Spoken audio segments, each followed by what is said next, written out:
Today, I'm going to talk about fear. Fear is, for better or worse, something I know a lot about. I live most of my life feeling really fearful of so many different things.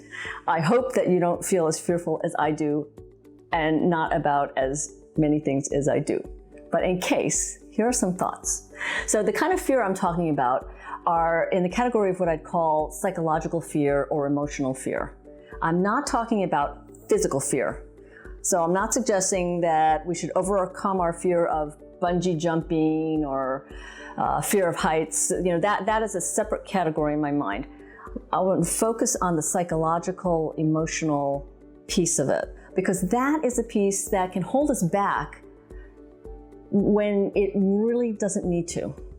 Oftentimes, the things that we fear are also the things that we feel would be fantastic if we could actually do those things, and that would actually help propel us to just the place we want to go. If only we could do that and do it well.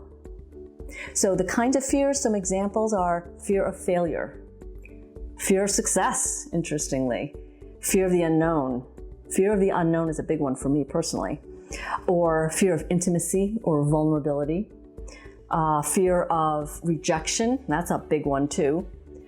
Fear of losing face, being laughed at, all kinds of related fears. The reason that these are so negative in our lives is that even though we can't help it when we feel fear, fear is just an emotion that shows up, unannounced, unasked. But we can't help when we feel a fear, but we can help what we do with that. So the problem with fear is that it tends to make us withdraw.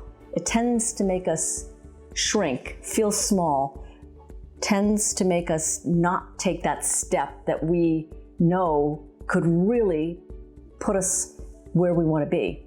And so those to me are things that leave us falling short of our own potential. And that's something that we just can't afford. The world can't afford to have all of us falling short of our potential because we are afraid. So here are 3 things that I found really helpful to do when we are faced with fear. So the first one is to use fear as a sign. And in that sense, I talk about this as reading your fear. So read it, as in read the sign. The second one is about managing your fear. Once you know what that fear is all about, then how do you manage that? And then the third piece is about actually using that fear, harnessing that fear to do those great things that you know you're capable of. So let's take each of those in turn. So fear as a sign. I have started to realize that when I feel fearful of something, I need to stop and look at what that is. What's this all about? What's really going on with me with that fear? You know, for example, I'm fearful of shooting this video. And so you think to yourself, well, what is that all about? What else am I fearful of? What is a pattern of the kinds of things I'm fearful of? So if you start to become reflective about what's behind your fear, what types of things are you fearful of, and when does that usually come up, and what happens if you were to actually go do that thing, I bet a big proportion of the time you're going to be really glad you did those things, and they're going to turn out great. And so it's about then figuring out, what's my pattern? Am I more prone to acts of omission or acts of commission? And how do I want to recalibrate that? Okay? So look at fear as a sign to stop and reflect. Then, once you've done that, the second thing is then let's talk about managing your fear.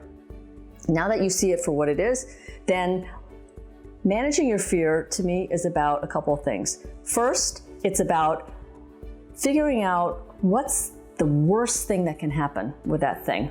So with the video, right? What's the worst thing that can happen? Well, I can really flub it up. People can think I'm talking gobbledygook, or lots of people could have seen it and it could ruin their lives and it could cause worldwide conflict and war. And so as you start to voice these worst case scenarios, you start to realize how silly they really do sound, most of them. Or maybe I just have a more active imagination than the average person. So I found it's really useful to do that analysis, and not only to do that on your own, but to do that with somebody else who you can bounce these ideas off of.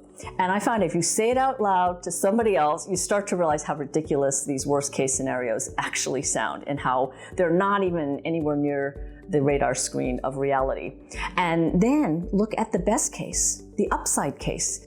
Well, in the case of these videos, well, maybe it'll help somebody.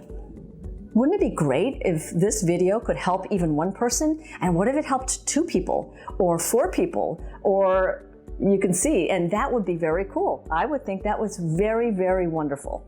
So look at that, best case, worst case, and do it with somebody who can help be your mirror and bounce in your partner in thinking about this. And I also find that it's very helpful to have somebody working with you to talk you down from whatever it is that you're so fearful of. And over time, what's happened to me is I've actually learned to talk myself down. So I can talk myself saying, you know what, I'm fearful of doing this video, but I have done similar things before. It has turned out okay, and I can do this. I say to myself, I can do this, I can do this. So that's just the way I process it. The other thing about managing your fear is I found it really helpful to do something really physical. Whether it's just, drop and give me 10 push-ups or press-ups if you're in the UK, or just do something to shake yourself out of that funk and that funk of fear.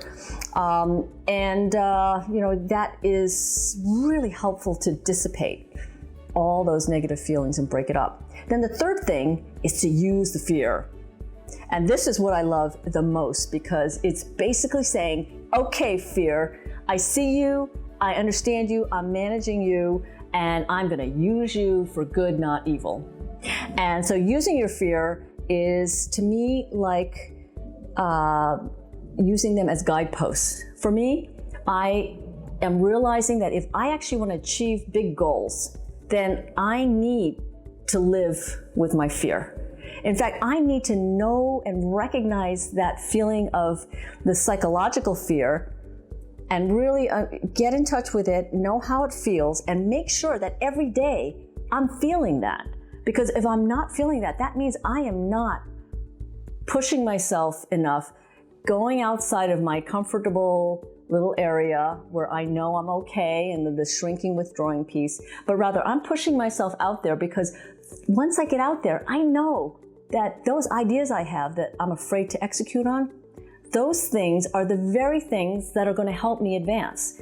And I'm guessing the same is likely to be true for you as well. And so it's wonderful to use them as guideposts and say, okay, I'm going to be guided by my fear, and if I don't feel enough fear every day of this kind, then I'm not doing the right things, okay?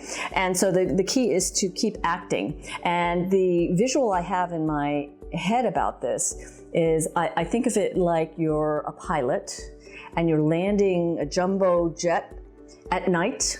And as you get close to the airport, you see these beautiful lights that are lighting up the landing strip. And you say each of those points of light is something that you fear, but you know you actually, if you did it, you would really benefit from it.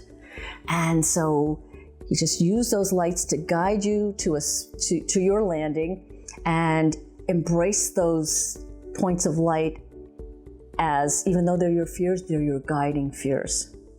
So I think of them, I've turned my fears into a friendly, positive thing. And it takes me a few steps. I've gotta mentally go through the, okay, read it, okay, manage it, and then, yes, now I'm gonna use it. And that's the best part. So what I'd like you to do is get out there, read your fear, use it as a signpost, manage your fear, and then use it for your positive purposes. And I want you to get out there, embrace those fears, go beyond those fears, walk through your fear, and really use it to create this powerful upward trajectory for yourself that you know you want to have. So go out there and do it.